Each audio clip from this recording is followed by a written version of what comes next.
This is the Cancer Boss Method podcast, the place to be when cancer sucks and you don't want it to. I'm Leslie Nance, survivor, cancer coach, and healing mentor. Come learn the truth about what your role is in your own healing. No BS, just real strategies from a cancer coach who has been there, done that. And I'm talking about healing.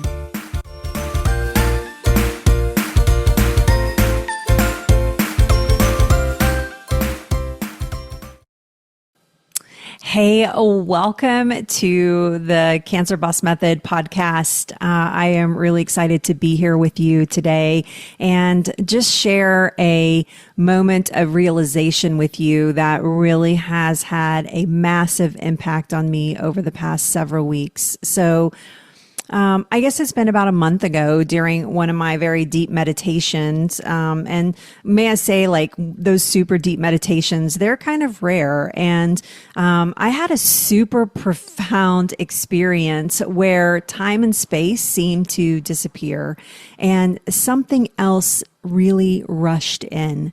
And it was a truth that was so clear and so simple and yet so powerful that I knew that it had to be shared.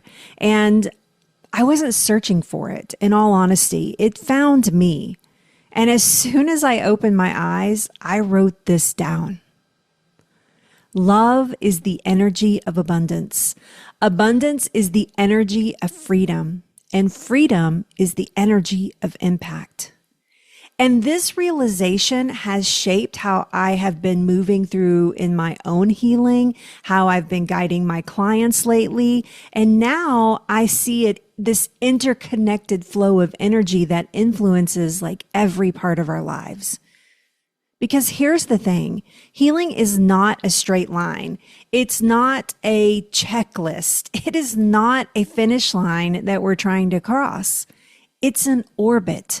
An ongoing, ever-present movement of energy that we can step into anytime. And so each of these energies, love, abundance, freedom, and impact, is not something that you have to achieve. It is not like separate milestones.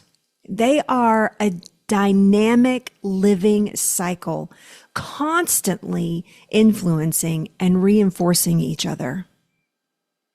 When we act from love, we naturally create abundance.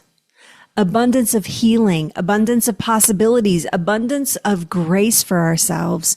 And when we embrace abundance, we unlock freedom, the ability to move, to heal, and to live on our own terms. And when we live in freedom, we create impact, not just for ourselves, but for those around us. And when we create impact, we feed all that back into love, deepening our connections with ourselves and with others. And so that orbit continues. Now look, healing is not passive. It is active. It's a flowing exchange of energy and mindset and choices. And the best part, you don't have to force this orbit to move. It's already moving. Your only job is to notice it and to step in the energy that is available to you today. So I'd like to share a story with you. Let me introduce you to Sarah. Sarah was diagnosed with cancer, and like so many women, she was immediately swept into the world of tests and treatments and overwhelming decisions. She felt like healing was something that she had to fight for, or something outside of herself that she needed to chase. But deep down, she knew that there had to be another way, one that felt more like living and less like struggling. So enter love equals abundance. One day, Sarah made a choice, not just to survive, but to love herself through healing. And instead of pushing her body with guilt or fear, she started listening to it, nourishing it with care, and speaking to herself with kindness. And that self-love created a shift. Healing no longer felt like something that she was grasping for. It became something that she was allowing. And that allowance, she found abundance, not just for resources, but of hope and strength and the courage to trust the healing process. Now, abundance fed into freedom, something we all want. As Sarah embraced this abundance, something unexpected happened, and she started letting go of those rigid rules and the shoulds that once distracted her in her healing, in all honesty. She stopped obsessing over doing everything perfectly, and instead she found a rhythm that worked for her. She created a freedom for her healing, freedom to rest when she needed, freedom to laugh again, freedom to live fully now, not someday when everything was fixed. And this created something profound. Freedom created impact. And without even realizing it, Sarah's healing began to impact others. Her family saw her light returning. Her friends who had once tiptoed around her now were coming to her for inspiration. And she became a source of hope, not because she was cured, but because she was living. And she wasn't waiting for permission to feel joy, to experience peace, or to trust her body. She had stepped into the healing orbit. And that was something that others couldn't help but be drawn into.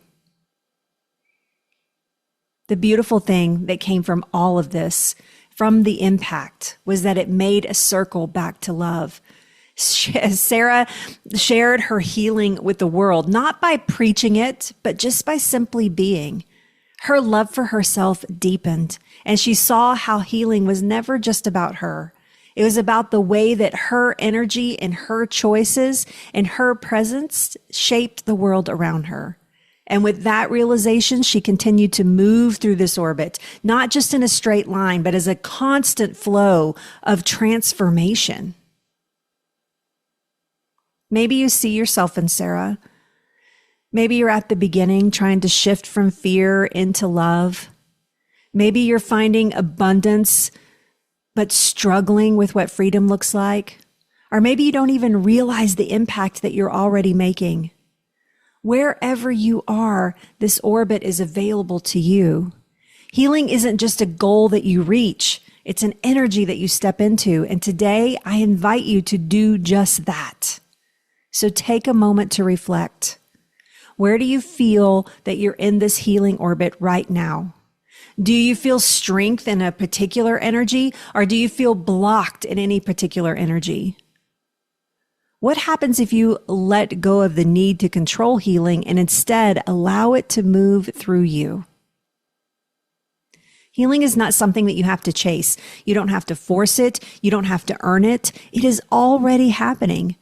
The orbit of healing, love, abundance, freedom, impact is already in motion.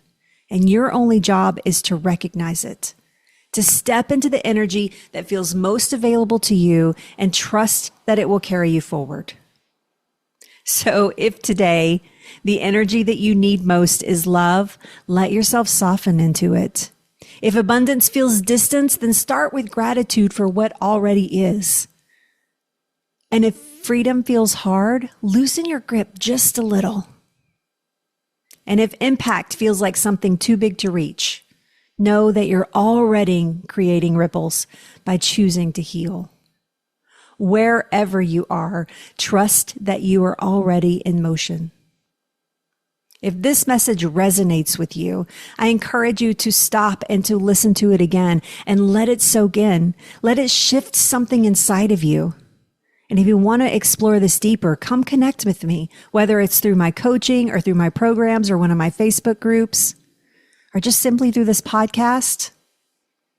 I want to help you step into this orbit fully and feel the momentum of healing working for you and not against you. Because here's the thing, you're not alone and you're not behind. You're already in motion.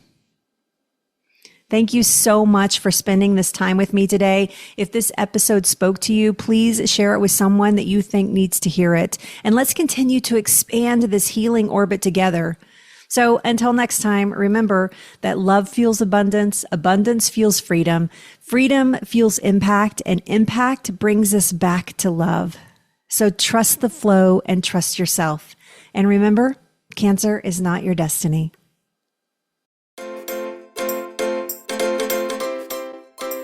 If you have enjoyed this episode, it's time to connect. Make sure you follow this podcast and check out all the socials on anystagecancer.com.